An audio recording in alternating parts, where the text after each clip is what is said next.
But I'd like to introduce our SMART team this evening to you all, have them introduce themselves, tell you, maybe just give us your name, where you worship, and a little background of who you are. So we'll start with Kathleen. Okay, I'm Kathy Axtell, and I worship at Grace Lutheran Church in town. And I'm a retired nurse, but my background was in public health, and worked both for St. Louis County and Minnesota Department of Health, and Essentia when it was still St. Mary's. So worked in a variety of settings, school nursing, a variety of public health settings. So that's all I have to say tonight. Thank you, Kathy. And John.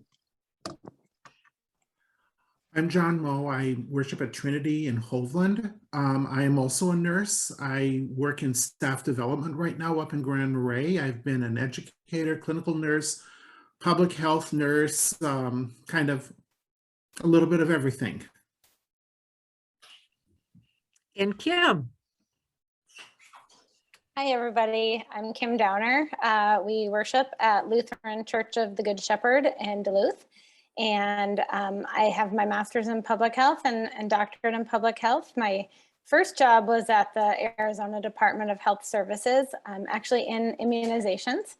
And since then, I have had several different jobs. And as of the last 14 years, I've been a faculty member at UMD in the Department of Healthcare Management. And Pastor Raleigh Bachbrader and myself give support to this wonderful team that has given of their time and energy to all the questions that our Synod congregations, leaders, and SMART teams have asked us over this course of the pandemic. So here we are again, and I know the team has kind of worked together to discern how the evening will go. So I'll just turn it over to you. So I think when we last started, it was agreed that I would go first and present some data again. And so I have a couple of slides, are shorter than last time.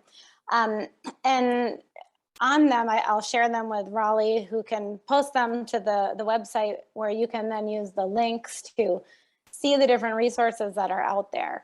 But the goal is really to kind of give you a framework for thinking about risk and thinking about how to use these numbers in a way that makes sense. And then we'll move into Kathy and John talking about kind of specifics, especially related to those questions. I'm going to try and share my screen, and hopefully that'll work. And it looks like I can do that. So everyone should be able to see some slides right there. Is that true? Oops, I think I hit the wrong person here. All right, if you can see those. Okay, so this is a map of Minnesota, and these data come from the CDC. And I loved the question of, is there a number of cases per 10,000 at which we can just, say, this is it, right? We're going to go back to completely virtual worship. And I started trying to respond to that question and thinking through how others were using those numbers. And unfortunately, there really isn't anything. And so this is kind of the starting place for that, the data from CDC on community transmission, and they have grouped every county based on this high, substantial, moderate, or low categorization.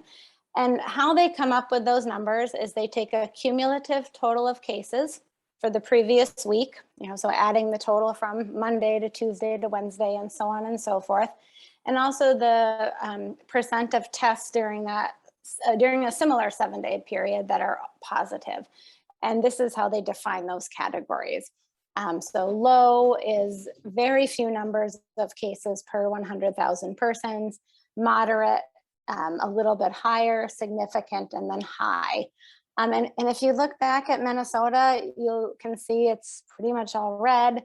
And the states surrounding it in that view have way more red than they do have orange or yellow or blue, indicating that our transmission risk is high pretty much across the United States. Now, that's great and all, it's good to have those numbers. But when we're thinking about how do we use them as cut points, it becomes a little trickier. CDC has been backing away from strict guidance as a whole. Every locality seems to be doing their own thing, right? Even across Minnesota, some communities, some stores have mask mandates, others don't. You know, others have recommendations, right? Thinking about something like the state fair. Even CDC's own guidance on schools, which they used to use a different metric, they've sunsetted that website and have all over the top of it, we're not using this anymore. Really without much of an explanation as to why. And so I started to kind of look a little bit more, you know, peeling that onion back. And CDC offers some guidance just in a general sense that where transmission is substantial or high, so back to the red and those orange categories, masks are recommended in all indoor spaces and distancing should be carried out where possible. Then I started looking a little bit further and I found some guidance from an article that was published in the Morbidity and Mortality Weekly Report. It's a CDC publication, and they talk about using these 5 categories to make decisions. If you're an organization or a church or a business, these are the things you should be paying attention to. So what is the level of community spread? What is the health system capacity? What's the vaccination coverage like in your community? What does testing look like? And then who is at risk? And so what I did was I took these and applied information from our local community, our local region to these 5 categories and pointed you to where the data are for those things and offer that up as a framework of how you might think about policies within your congregations and what they might look like given those 5 categories, okay?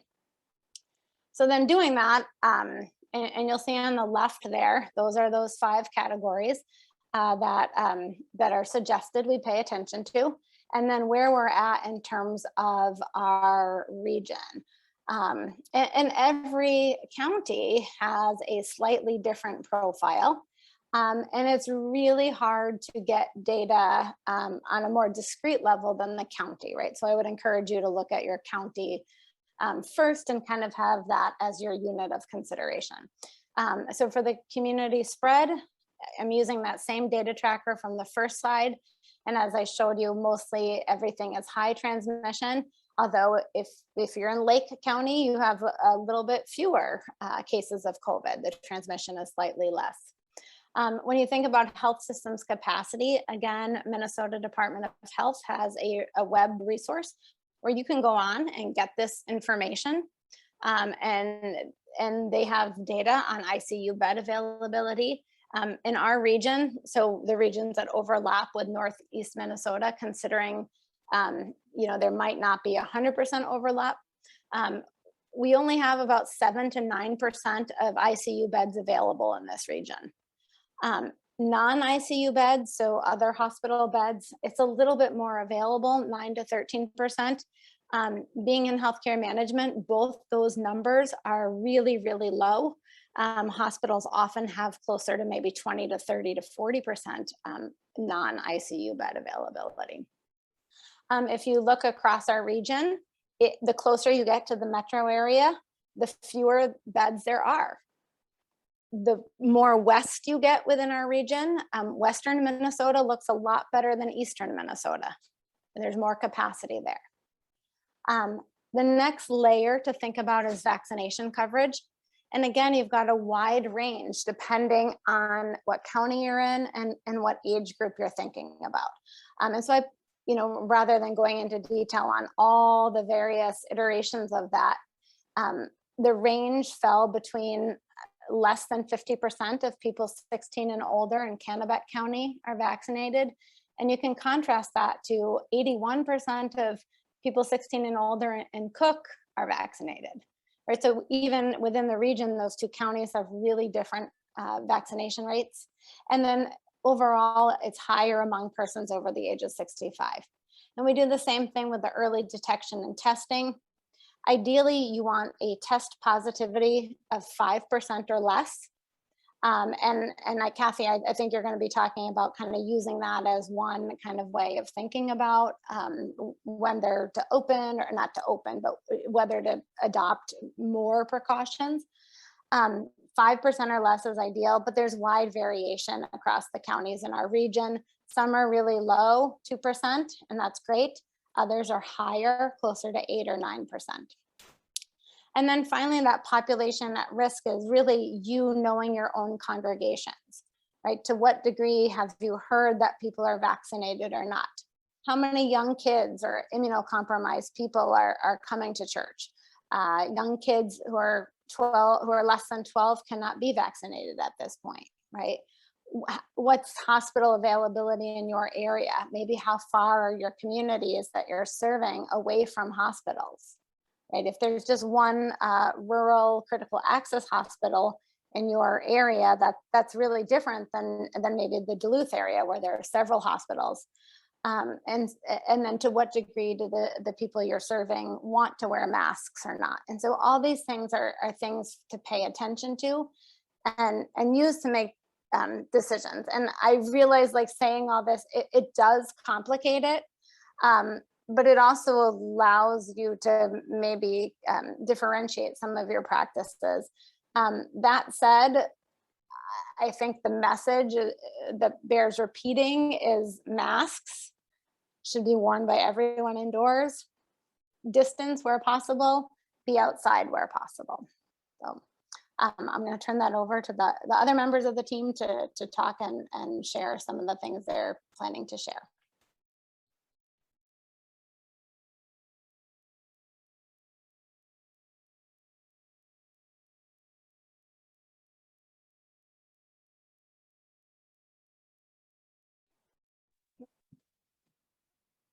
Raleigh, who did you want to go next, John or?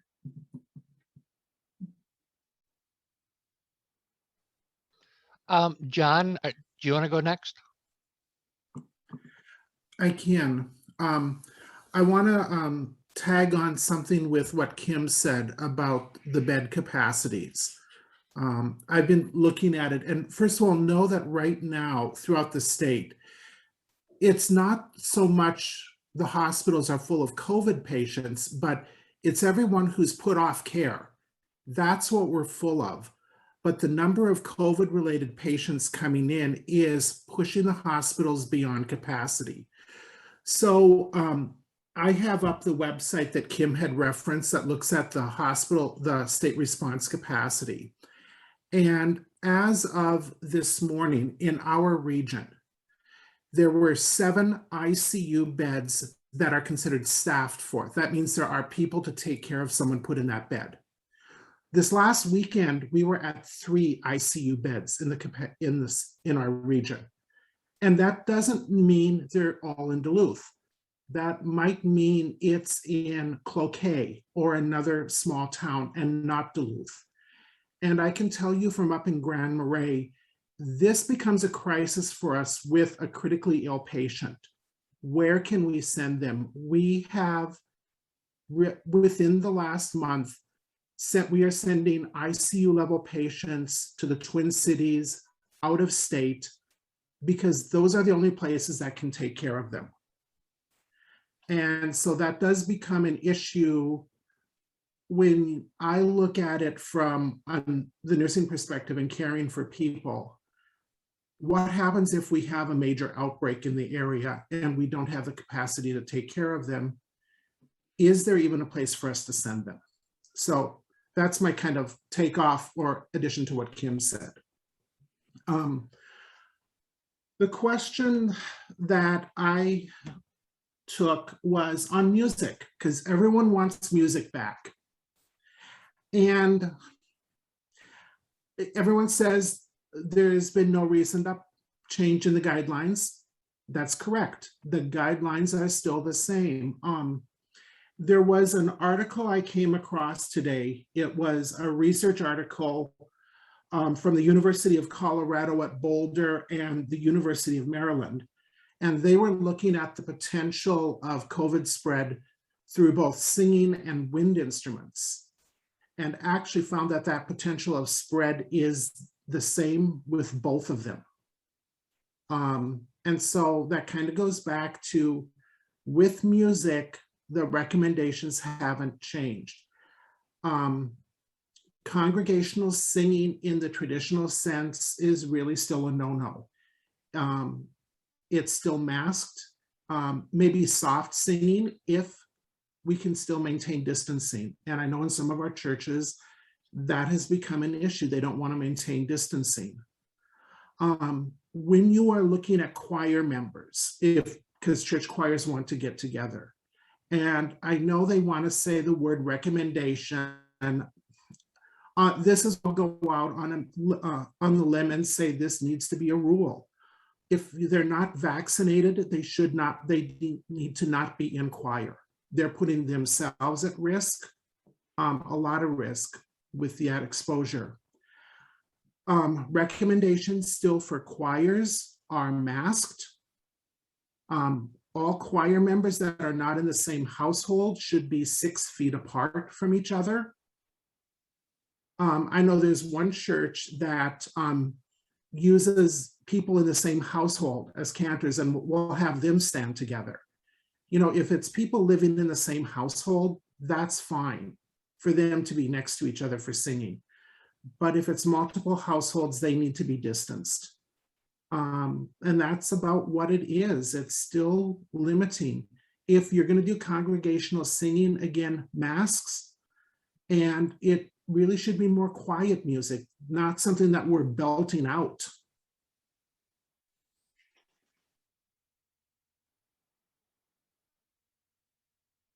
Okay, Raleigh, you can go to the next. All right, Kathy, I think you're up. Yeah, okay. I'm going to take some of the food questions, and I just want to say first, I've probably learned more about one little virus than I ever thought I would need to know. I think I read something every day, look to see what's new out there to broaden my knowledge base, and so it's been an interesting experience. And I just want to reinforce what Kim said in looking at what measures you look at, and those are things that I look at in my church for whether when we went back to masking, and now I want to refine our criteria for when we would look at closing, which was something I never thought we would need to look at again until Delta came along with a big effort to change our plans, foil our plans. But anyway, the question about, there was 3 questions that were related to pie making. And some of it is a little bit difficult to understand if I don't know how large the kitchen is. So it would be nice to know how large the kitchen is. Is it a basement kitchen or a main floor kitchen? But my first recommendation would be, are there windows and doors you can open to allow more air into the area? Do you have a fan that can direct airflow out and not in? Is there a ceiling fan that can direct airflow up and not down? And most kitchens have a venting system to take out the bad odors or the cooking odors or get out the warm air. And so that would be a good thing to turn on also. The only problem with that is most kitchen ventilating systems that are commercial are very noisy. I would recommend definitely that everybody mask, and perhaps double mask is something I do frequently when I go out now. but allow yourself time to take breaks outside. One, not only to breathe some clean, fresh air, but also to rehydrate. When you're preparing food, and this would be the same when you're preparing food in the era of COVID, no eating or drinking in the kitchen. One, that would require removing your mask, and when people eat and drink, they tend to get a little bit more animated and expel more virus into the air. Then I was also wondering if there were different parts of the pie making process that could be moved to another area. Most churches have banquet tables that are typically 6 feet long to cover the table with either a disposable plastic cloth. Wash the table first, cover it with a disposable plastic cloth, or meat butcher paper, the white paper. And people could sit at opposite ends and peel apples or dice the apples. And so that task could be taken out of the kitchen to another area, so there would be more room. And could they prepare some of the items the day before? So could the pie crust be made the previous day by a few people that could social distance, wrapped and stored in the refrigerator appropriately? And I would say, typically you don't want prepared food to stay in a refrigerator more than 3 days. I'm not too concerned about the pie dough because it will be baked. So that would be an option.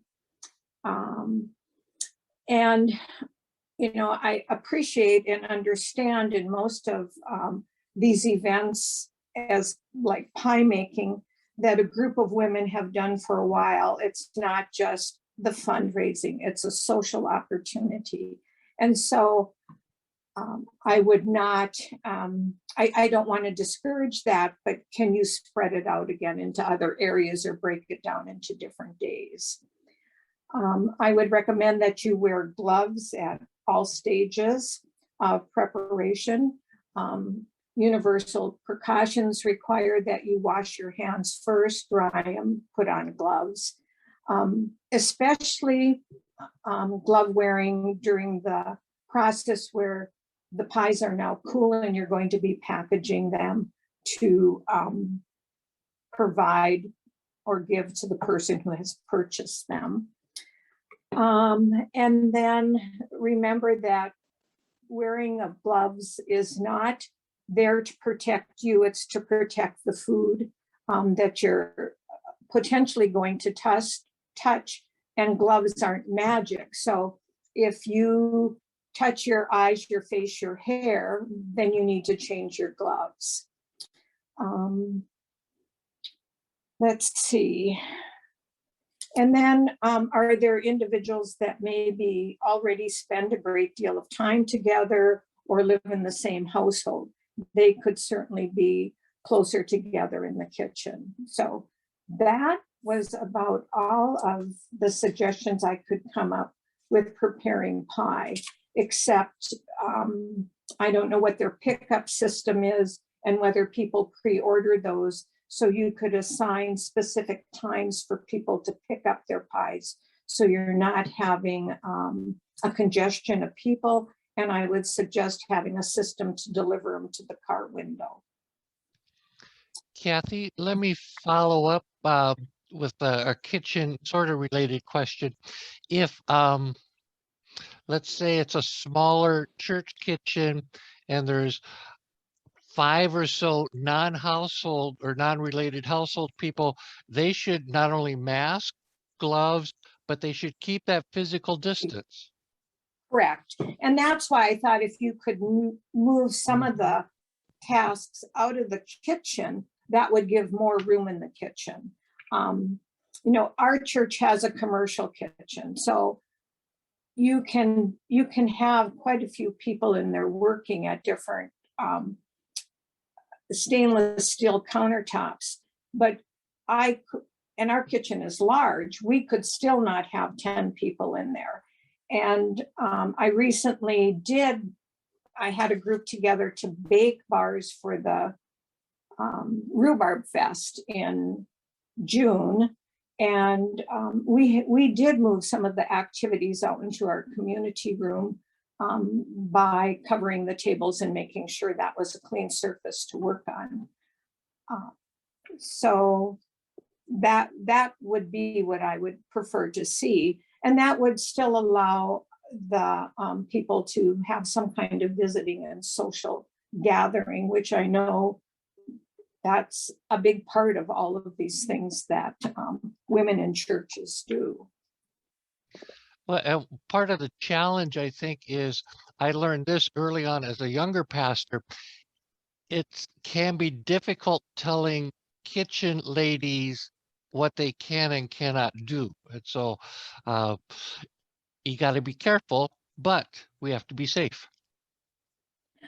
And I think if you give them the best practice and they don't always do it, it's still better than having no safe practices in place. And then there were some questions about fellowship time and whether it's you buy commercial food or commercially prepared food, or you can use home baked food. If your church has a mask mandate, which I hope most churches, because of the level of COVID in our community and our testing positivity rate in the whole area being above 5%, would have a mask mandate. There's no point in wearing masks and doing social distancing in the sanctuary if you then go into a fellowship hall, remove your masks to have coffee and a treat. It defeats the purpose. Whether something's commercially bought or comes from a store, you're not going to catch COVID from food. However, I've always preferred to see the commercially purchased items because everybody has a different idea of kitchen safety. I know at our church, we've put any large food gatherings on hold.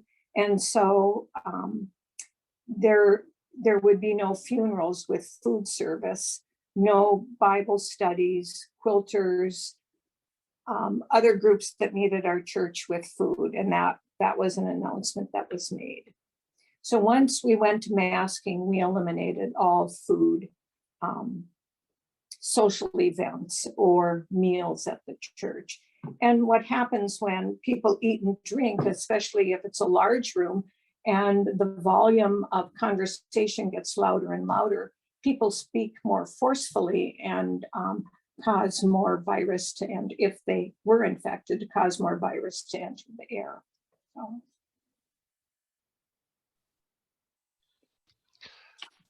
Comments from either the bishop or synod staff or other members of the team? I just wanted to add that I've appreciated that Kathy in the past has really highlighted the need for good ventilation, and that there are some resources on our website that Kathy provided for us. But I don't know, do you want to say more about that, Kathy, about the need for good ventilation? That was one thing that we worked on initially at our church, was to improve ventilation. And we did in our community room and in our sanctuary. And so when groups are meeting, we prefer they meet in the community room.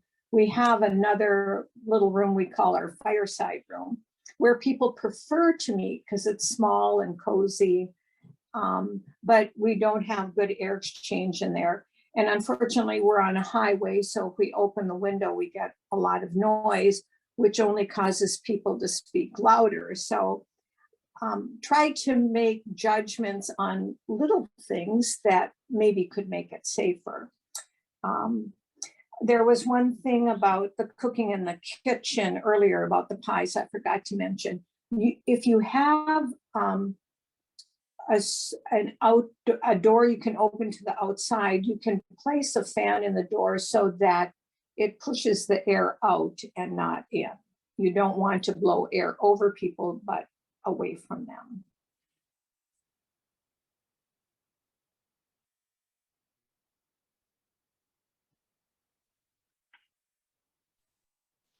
And Other members of the team want to add on a comment? And or Synod staff, and then, at some point, I want to just open up the floor to other questions from the floor. Kim, I want to add that we're learning more and more about how good masks are.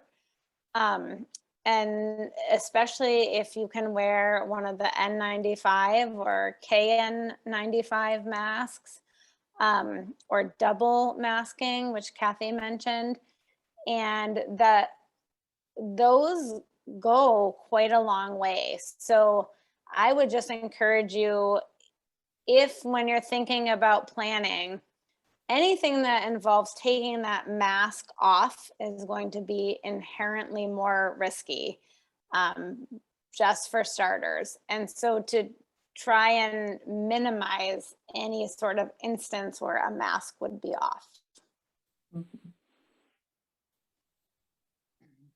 And that's why at our church, why now we've eliminated anything that would require someone to remove their mask.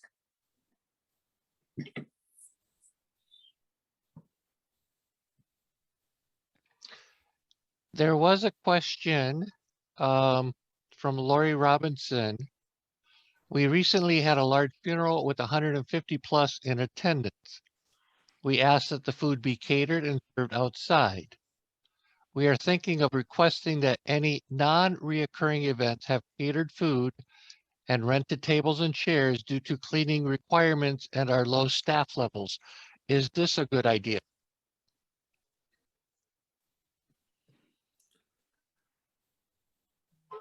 I would go back to looking at that number of people, and when they are outside going, say, through a food line and eating, are the household groups still distanced from each other? Even when we're outside, we still need to be maintaining distancing. It's not, I mean, it's safer than being close inside, but still being close outside is can carry risk. And so I would look at that, is can those household groups still maintain distancing? What you're thinking of doing, I mean, that's just easier for you to have someone else do all the work, so you guys don't have to. On that aspect, I say, yes, do it, so you don't have to do it. But I'm going back to, with those numbers, can they maintain distancing? And do they maintain distancing? Thank you, John. Kim added a link to, let me scroll down here, resource on mask PPE. And then earlier, Pastor John Stiles wrote and has an Amazon link for, they purchased 4 of these freestanding air purifiers with CARES money from the county, 2 in the sanctuary, 2 in the county. I think anything that we can do to lower the risks, we should consider doing.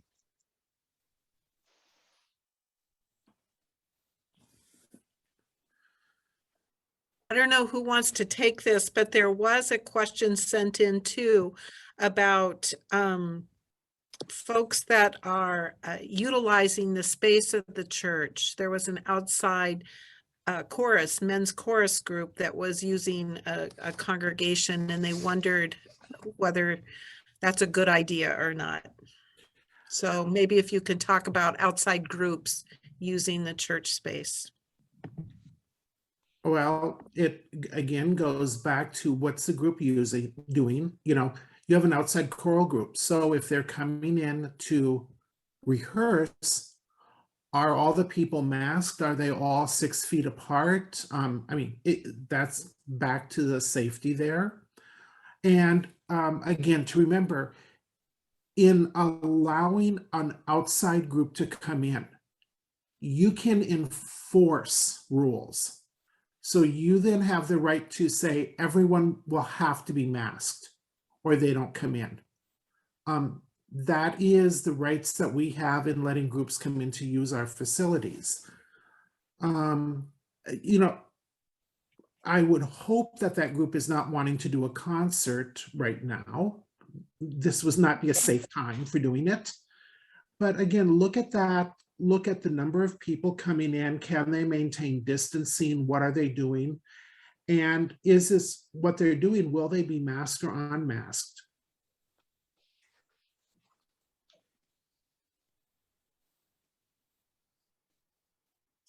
We put our own, I know worship and music team at our church was looking at restarting the choir.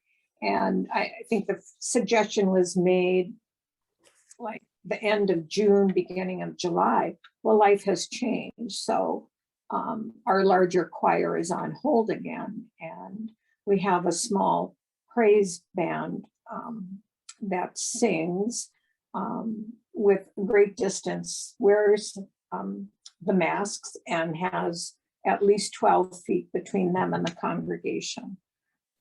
So that seems to be working for us right now. This may be a time for handbell choirs to make a comeback and just take off everywhere.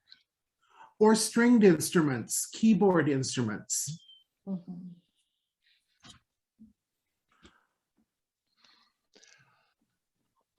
Synod staff, any questions, comments that you would raise? There's a comment in the chat, Raleigh.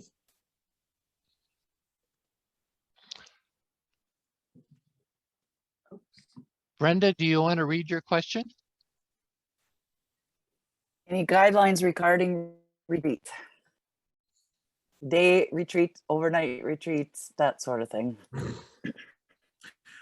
So an overnight retreat, are everyone in separate rooms with adequate ventilation? Or if they're sharing, are they a room? Is it a household members that are sharing a room? It goes back to the number of people, the distancing, masking. You know, if what you have is one big sleeping room for everyone, yeah, no, you will not have me in one of those retreats.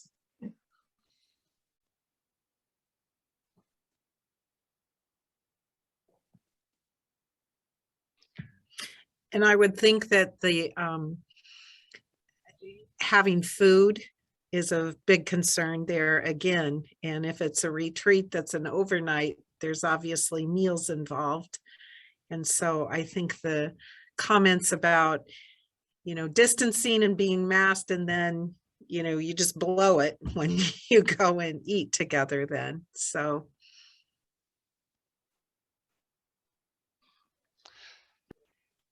Now I'm going to open up questions, comments from everyone. You can either speak your question or comment, type it into the chat.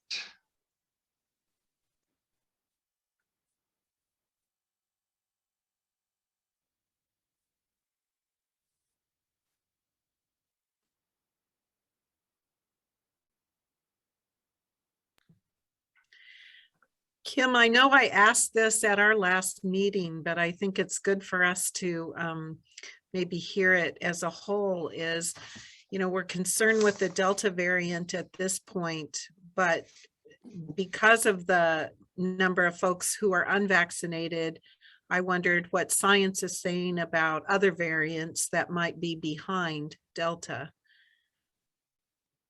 Yeah, absolutely.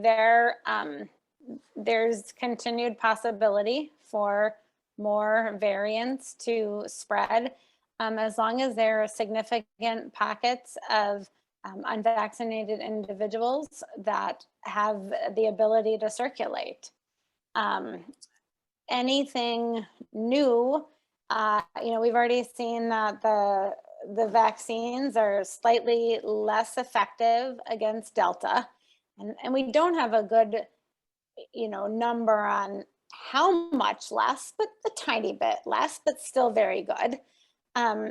Every new chance that that virus gets to replicate and circulate in unvaccinated populations has the opportunity to have a different virus come out of it and then circulate much like Delta did. Now, there's a chance it would be more deadly. There's a chance it could be more infectious, but there's kind of a limit to that because viruses want to be able to infect people and they want to be able to spread. And if they kill the host, it's not very effective then long term. So I think there is a ceiling. I just don't think we know what that ceiling is. And as we've seen with Delta, that originated in India, I believe. Correct me if I'm wrong, right? Thanks. And it has spread over the world in a few short months.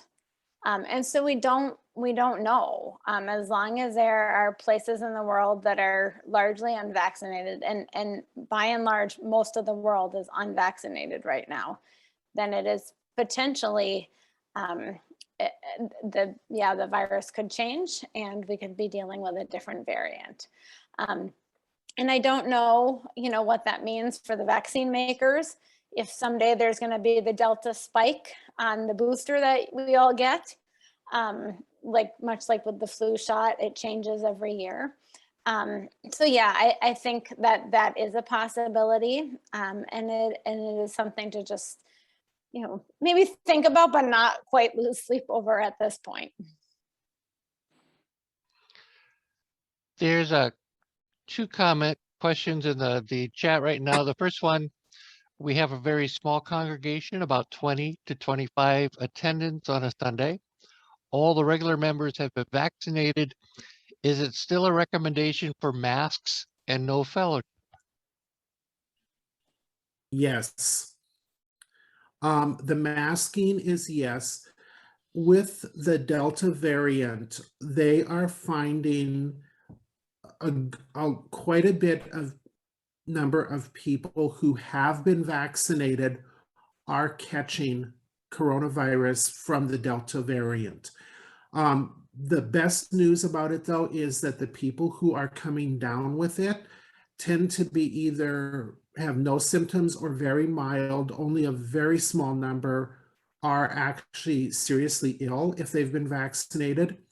But what is different with the Delta variant is even if you are fully vaccinated and come down with COVID, you are actively spreading it. And so while you might have mild symptoms or even no symptoms, if you are positive, you are still spreading the virus. So that is why now they're saying everyone needs to be masked.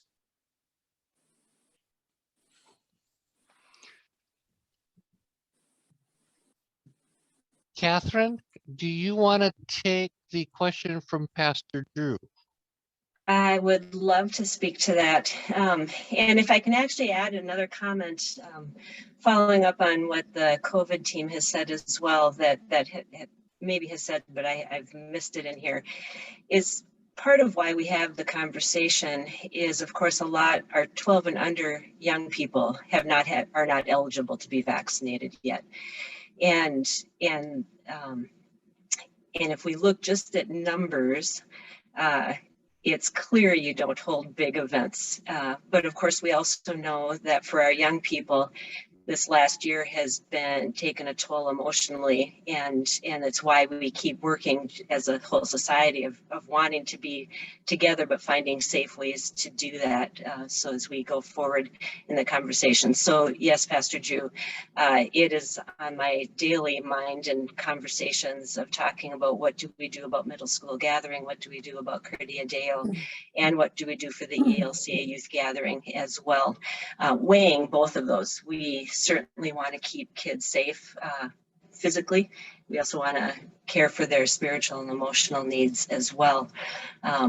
I have a note on my desk. One of our youth directors, she's actually on this meeting, said she was talking to a parent of a 12-year-old the other day, and the parent just looked at her and said, moms of kids under 12 are not doing okay right now because they have to make such hard decisions. So know that that is weighing heavy on my heart as we make some of these decisions, and I'm being very mindful of that. I have it ready to put onto the website for middle school gathering. Craigan's is phenomenal at working with us and being very good partners, and they are giving us until October 1st to make a decision on what we do for middle school gathering. So that will give us some time to see what happens with schools and where the trajectories go with that. And so we'll be putting a notice out before middle school gathering registration opens. And I'm considering some alternatives. We're not going to do what we did last year of just putting out resources, but looking at maybe down later in the lines, doing some smaller one-day events in a small geographic area if we should need to cancel the middle school gathering. We'll have the same conversations about Cardia Deo. As much as we do, it's the statement that I have on the website right now about COVID-19. It's so hard that when we're doing events, we're making plans. The events that we do have to be planned months and months and months in advance, and can't just make those decisions a week beforehand, which is what you have to do with COVID. So we're holding out hope, but we're also being very mindful. So just keep watching information that goes out. No, for middle school gathering, October 1st is out there. I know youth gathering gets tossed out for a lot of our different events. The ELC youth gathering is still planning on moving forward. Still holding up the Synod journey too. So I hope that probably more than answered your question. Thank you, Catherine. We lost the moderator here for about 10 seconds, but I'm back. Somebody was asking, I think it was Rebecca, asking about the number of breakthrough COVID infections in the area. Somebody from the team want to speak to that? I can speak to that. Looking online at the Minnesota Department of Health, the current rate of breakthrough infections among fully vaccinated people is 0.415%.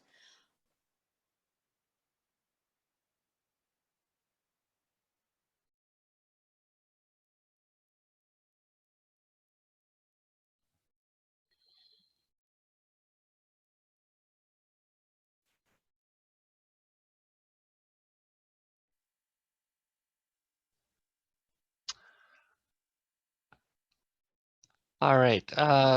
Once again, my internet's going in and out, so I am not sure if you're hearing me, but team members, staff, if you want to look at the rest of the questions to see if there's some that you want to pick up. Right. There's a question here from Lori that says, do we have any idea of or data on what other faiths in the Twin Ports are doing regarding masks?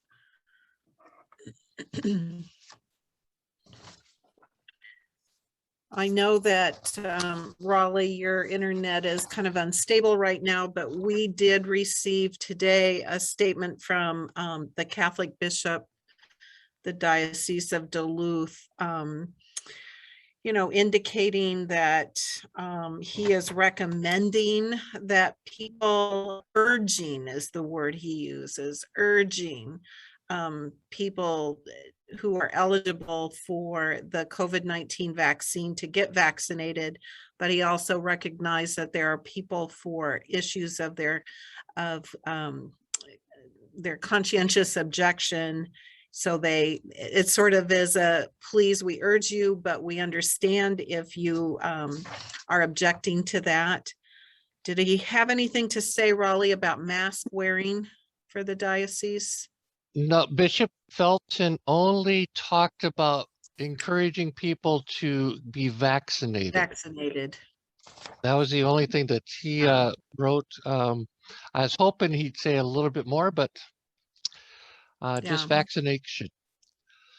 And I don't know about the other faith communities, if they have come out with statements. I don't know that.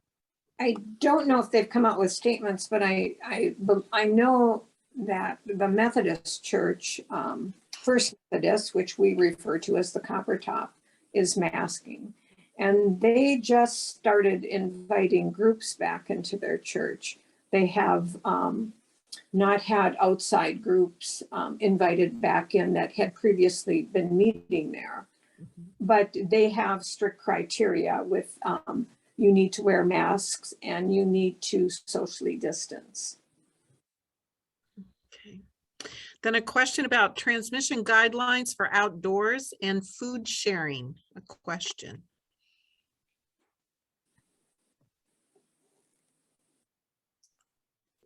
I think typically outdoors is better, but when you're close to other individuals who are unvaccinated or possibly vaccinated and have been exposed to the Delta variant and probably are carrying it in their nasopharynx, and you're close together and you're eating,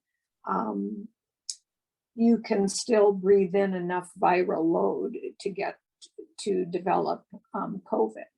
So individuals in crowded situations outside also need to follow the same precautions. Back to the distancing. Mhm.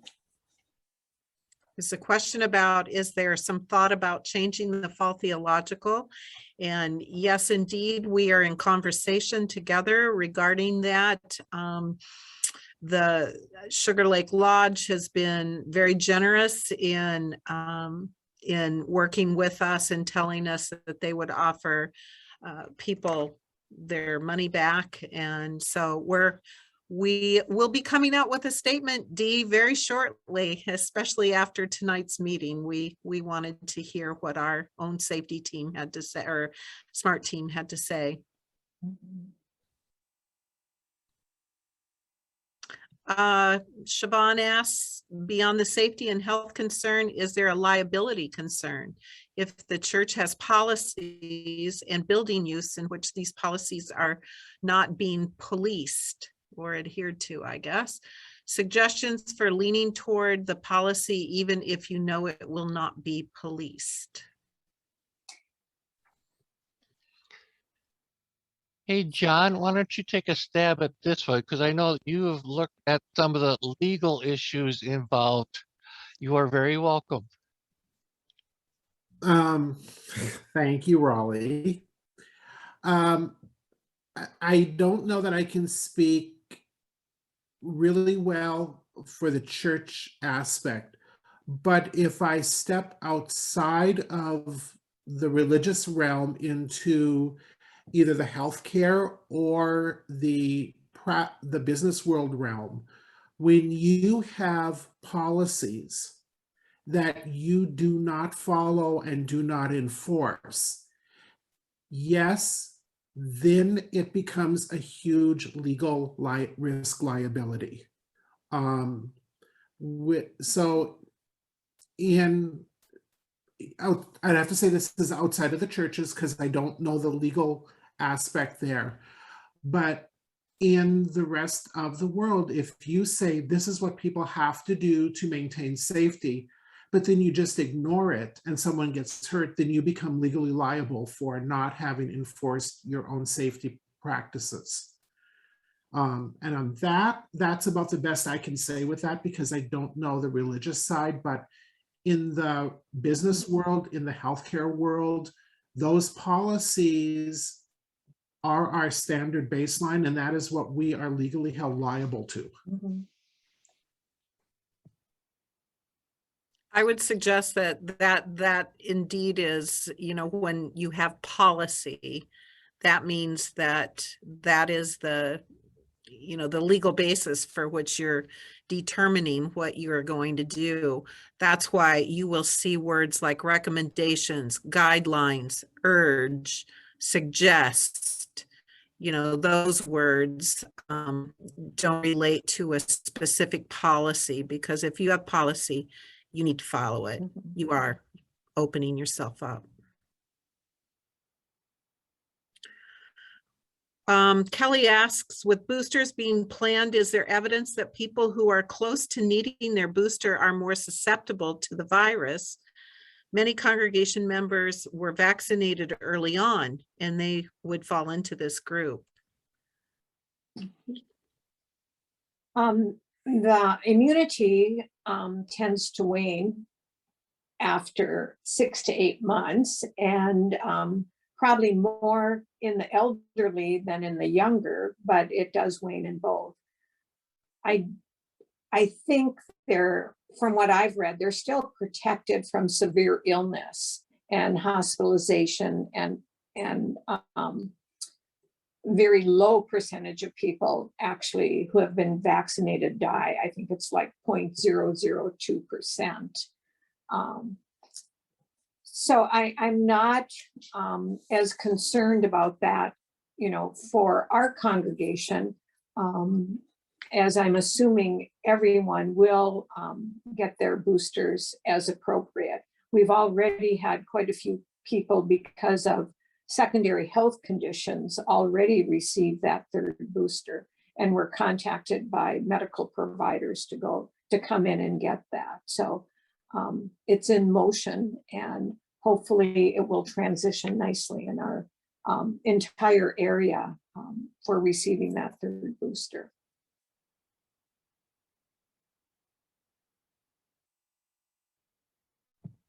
Yeah, and then John writes, only 44% of eligible adults in Pine County have received at least one vaccination shots. Between June and July, we saw a 400% increase in cases, so the situation is tenuous. As a rule, we've watched closely the schools and followed suit with distancing if and when students were moved to at-home learning. Anyone else taking cues from area schools?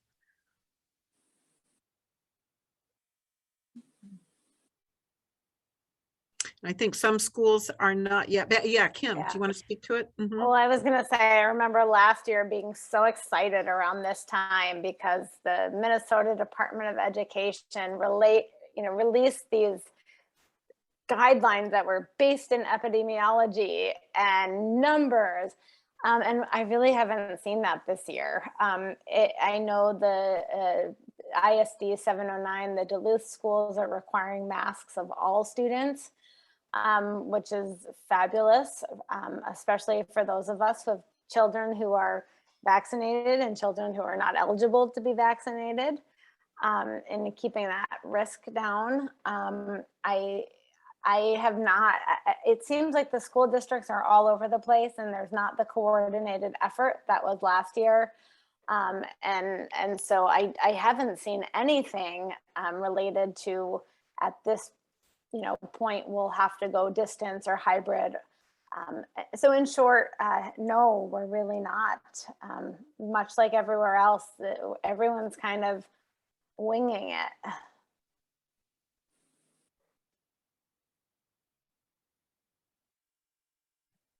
And thank you. You'll find links to the Methodist plan and the United Church of Christ most recent guidelines. So you'll find that in the chat. One thing I will bring up, and this is just a reminder, I had heard from a good number of people that one of their reluctances for getting vaccinated was it wasn't approved by the FDA. It was emergency use only. And yes, it was still being done correctly. They had a couple years of lead time before the COVID virus came out in studying the families. But the good news now is Pfizer is fully approved by the FDA.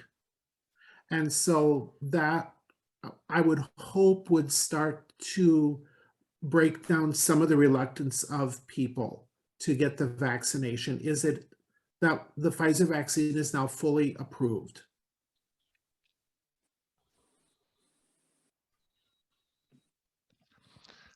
Tomorrow, I will make the links available on the Synod website and Facebook that have popped up in the chat, including Kim's PowerPoint. If there's some other information that you want to pass along that we'll put out there on the website and Facebook, please send it to me. We've been at this for about an hour now, and I'm wondering, Bishop Amy, if you would close us out.